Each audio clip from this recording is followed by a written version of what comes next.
कुछ पार्टीज हैं, कुछ नेता हैं, ऐसा लगता है कि उनको बहुत खुशी होगी क्योंकि उनको घेरने का मौका मिल गया। क्या उससे सेना का मोरल डाउन होता है क्या? फौज का मोराल जो है, इंडियन आर्मी का मोराल है ना, ये किसी 2% के नेता के स्टेटमेंट पे डिपेंड नहीं करता। और वो नेता है, वो बोल सकता है, फ्रीडम ऑफ स्पीच है इंडिया में, तो लोग बकवास करते हैं और इसका फायदा दुश्मन उठाता है।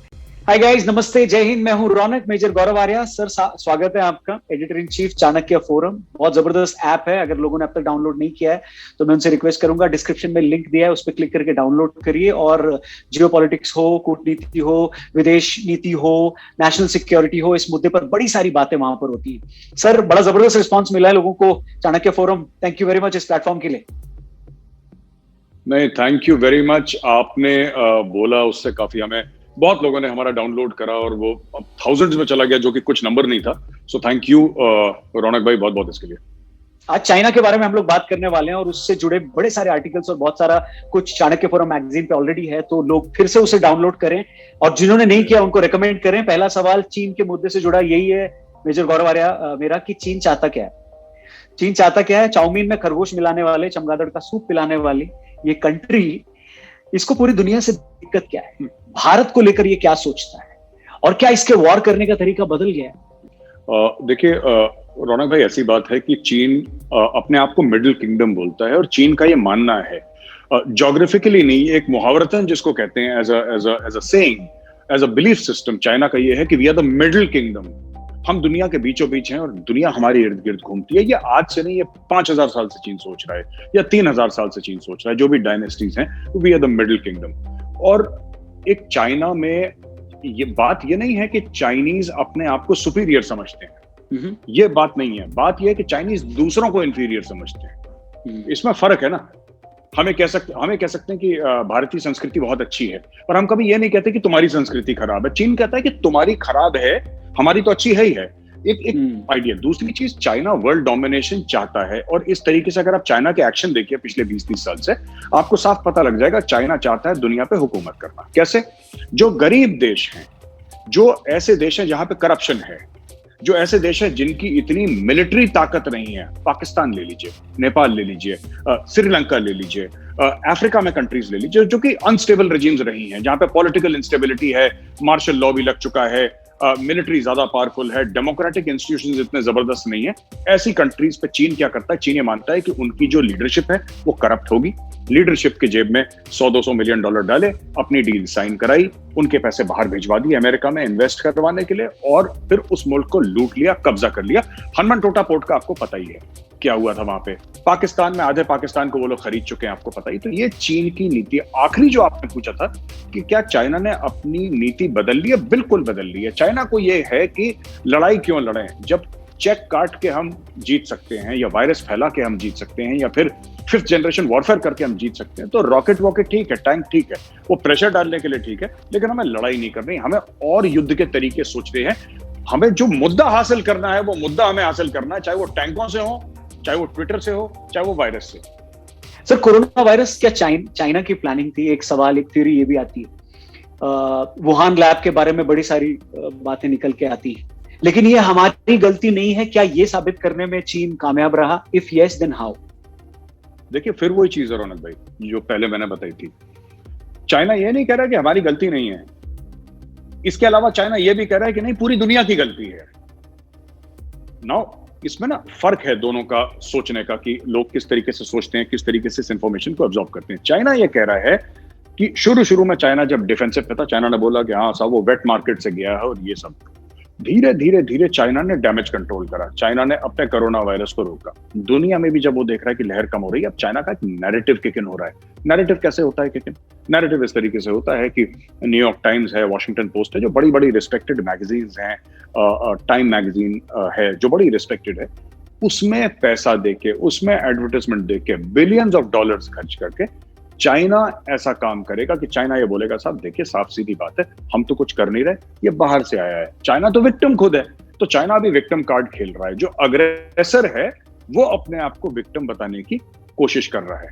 अब चाइना कह रहा है कि ये जो वायरस आया है इंडिया से आया है, वो कह रहा है कि इसका एक स्ट्रेन अमेरिका से आया है। अब दूसरों पे ब्लेम थोपना, अमेरिका डेमोक्रेसी है, इंडिया डेमोक्रेसी है, तो हम लोग वैसे ही हैंडीकैप्ड हैं, क्योंकि हम लोग उस भाषा में जवाब नहीं दे पाते जिस भाषा में चाइना देता है। चाइना में तो कोई अकाउंटेबिलिटी नहीं है, सारा मीडिया चाइना स्टेट कंट्रोल्ड है। ग्लोबल टाइम्स ले लीजिए, साउथ चाइना मॉर्निंग पोस्ट है वो ले लीजिए, अनेक दीगर उनके अखबार ले लीजिए जो इंग्लिश में है, जो दुनिया पढ़ती है, वो स्टेट कंट्रोल्ड है, माउथ पीसेस है कम्युनिस्ट पार्टी ऑफ चाइना के। और चाइना वही बात कर रहा है कि दुनिया की गलती है, हमारी गलती नहीं है।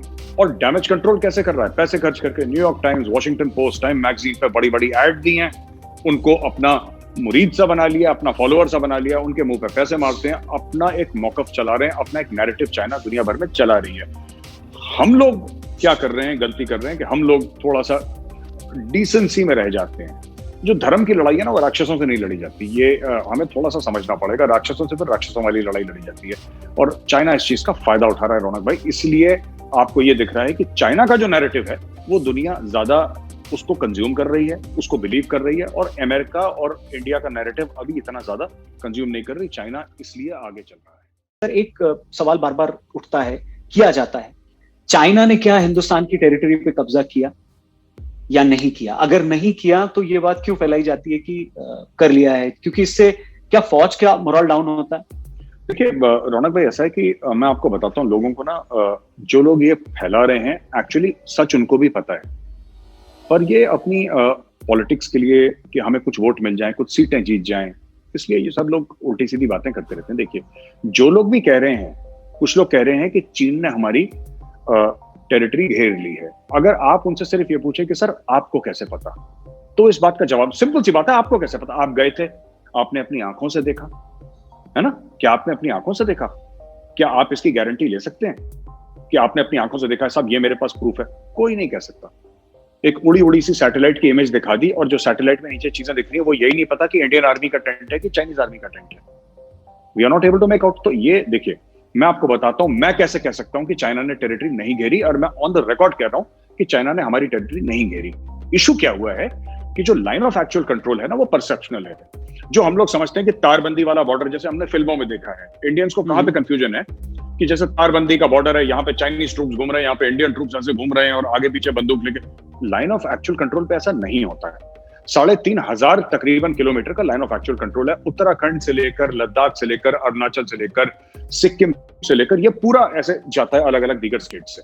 ये चाइना के साथ हमारा बॉर्डर कह लीजिए, एक लूज टर्म में यूज कर रहा हूं border, it's not the correct term, but एक समझाने के लिए बोल रहा हूं। इसमें क्या होता है कि ये परसेप्शनल है।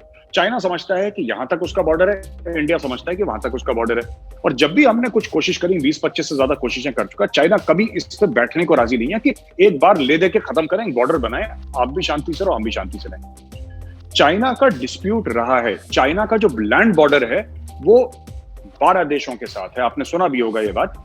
चाइना का जो बॉर्डर है वो 12 देशों के साथ मिलता है, लेकिन जो उसकी बॉर्डर की लड़ाई है वो 24 देशों के साथ है या 23 देशों के साथ है।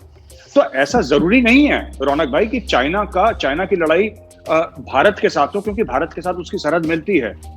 उदाहरण दे रहा हूं, है नहीं ऐसा, लेकिन उदाहरण दे रहा हूं, चाइना की लड़ाई श्रीलंका से भी हो सकती है बॉर्डर की। चाइना की लड़ाई अभी उन्होंने बोल दिया कि व्लादिवोस्टॉक जो एक रशियन सिटी है वो हमारी है।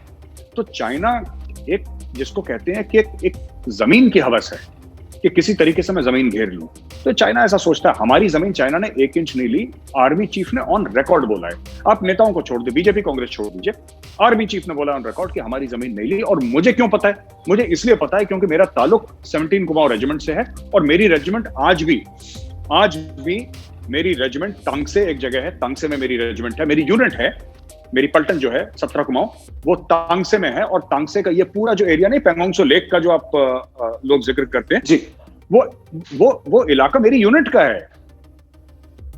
मेरी बात हुई है उनसे, मैं जानता हूं उनको, मैंने इस यूनिट के साथ सर्व करा है, तो मुझे पूरी चीजें, ये लोग झूठ बोलते हैं, ये ठीक है, यहाँ पे इंडिया में ना झूठ बोल देंगे कि हो सकता है लोगों को बरगलाएं और हमें 4 वोट मिल जाएं, मतलब मैं अपना ईमान बेच दूं, मुझे कुछ फायदा हो जाए, यही वाला गेम है और कोई गेम नहीं है ये। बिल्कुल सर, जब भी बॉर्डर पे टेंशन बढ़ती है तो कुछ पार्टीज हैं, कुछ नेता हैं, ऐसा लगता है कि उनको बहुत खुशी होगी क्योंकि उनको घेरने का मौका मिल गया। क्या उससे सेना का मोरल डाउन होता है क्या?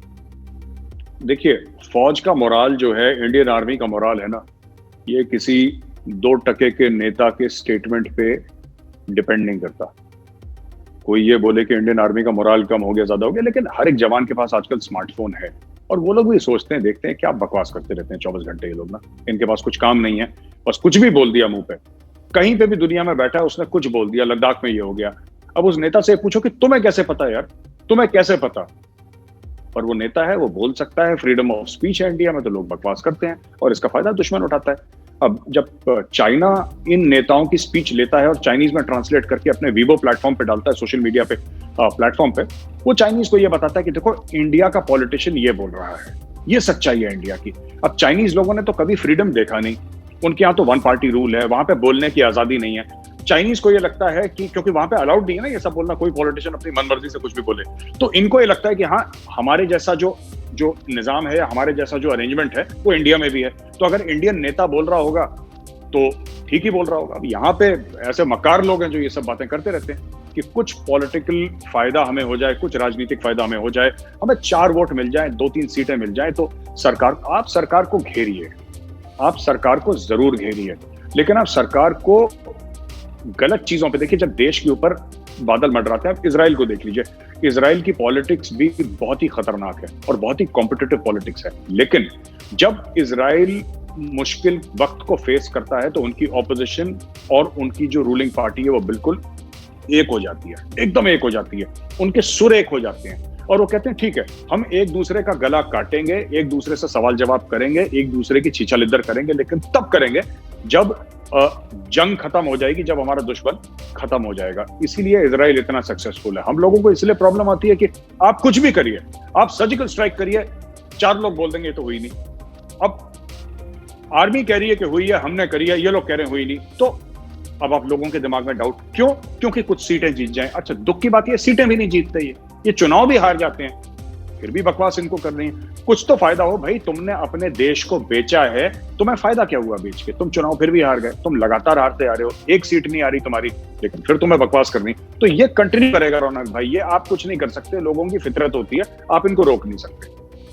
Thank you very much major Gaurav Arya. एक सवाल और है मेरा, लेकिन उसका जवाब हम अगले वीडियो में लेंगे आपसे। जो सवाल है चीन और पाकिस्तान के रिश्ते से जुड़ा हुआ, बहुत इंपॉर्टेंट सवाल है। मैं लोगों से कहूंगा नेक्स्ट वीडियो भी जरूर देखिएगा। थैंक यू वेरी मच इस वीडियो को देखने के लिए। ये वीडियो अगर आपको सही लगे तो इसे जरूर शेयर करिएगा, हमारे चैनल को भी जरूर सब्सक्राइब करिएगा, फेसबुक पे देख रहे हो तो हमारे पेज को लाइक करिएगा और इंस्टाग्राम पे भी टैग करके बताइएगा कि वीडियो का सबसे अच्छा हिस्सा आपको कौन सा लगा, किस और मुद्दे पर आप बातचीत सुनना चाहते हैं, आपको लगता है जिस पे हमको बात करनी चाहिए, वो मुद्दा, वो टॉपिक हमें कमेंट करके भी जरूर बताइएगा। और जब आप कमेंट करिएगा तो ये बताइएगा कि आप देख कहां से रहे हैं इस वीडियो। अपना ख्याल रखें, जल्दी मिलते हैं, नमस्कार, जय हिंद।